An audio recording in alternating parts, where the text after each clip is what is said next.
ishee badii. Ankaasee jagoo waan hundarraa jireenyi si wajjin nama tola. Yesuus jireenyi si wajjin nama tola. Ani ilaalu waan aduu badii yeroo fakkaatti malee dhumni ishee badii. Har'a fakkaatti malee dhumni ishee badii.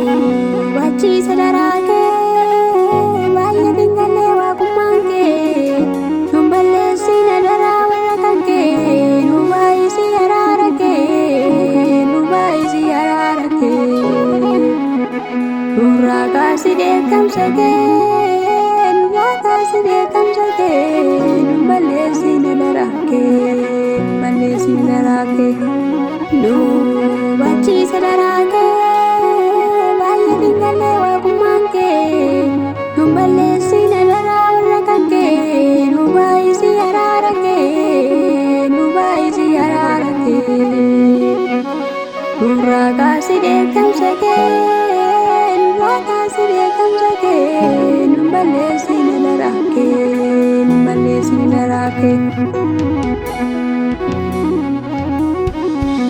Ankaasee jagoo waan hundarraa jireenyi si wajjin nama tola. Yesuus jireenyi si wajjin nama tola. Ani ilaalu waan aduu badii yeroo fakkaatti malee dhumni ishee badii.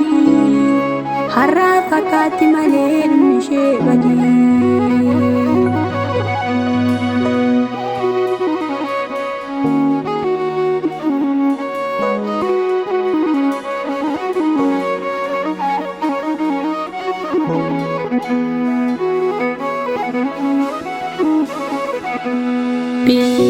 Lafaa kan tuudhaa ammayyuu baay'ee dingalee wala deemaa baay'ee of biraa dhabnee wala deemaa baay'ee of biraa dhabnee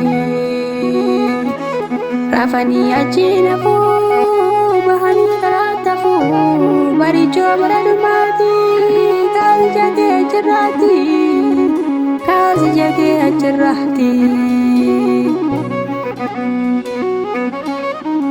Waayiroof jennee maaliif dhabna mana galgalaa koottaamee walii galaa yoos laalla mana galgalaa yoos laalla mana galgalaa waan har'aaf jennee maaliif wal dhaabna karaa keenyaas miti biyya waaqarraa keenyaas miti biyya waaqarraa.